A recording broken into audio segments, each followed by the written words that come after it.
I always make it a point of really challenging people of the crew to make it happen.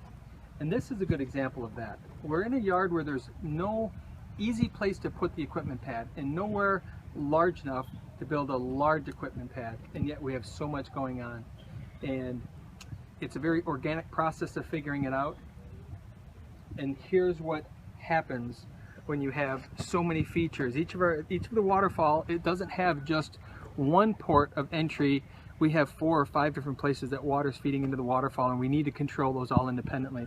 And that's what that whole manifold is. We also have an in-floor cleaning system and heating system, and all of the additional features, periscopes and all of that going on there, tucked into a tight spot. But here's the key.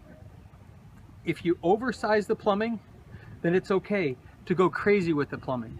If you undersize the plumbing, you would never be able to make this function and be able to feed enough water to any particular place, because you'd lose so much in the size of the plumbing.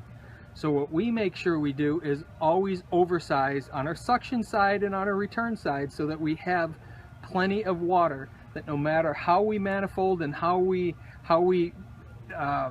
try to cut down water here and increase water there, there's always enough.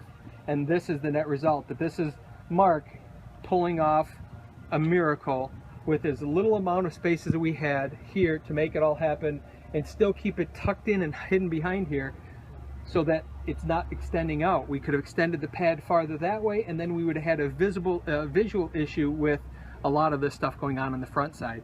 So for me, the key is to always make sure you have plenty big enough suction plumbing, and then especially then, you know, if you've got plenty of suction, then where's it all going to go? Where's the return? And when you can manifold out and still be able to create plenty of water flow, it's okay to get a little crazy with the plumbing. Ideally, it's all lined up nice, straight in a row, but typically the way that our waterfalls grow into these incredible massive things, we can't have all of the plumbing lining up perfectly straight, and instead we have to take what we have once we're done, because we organically grow the waterfall, and the net result is some crazy plumbing sometimes, but it's certainly fully functional and less resistance than you would imagine, just because we've oversized everything.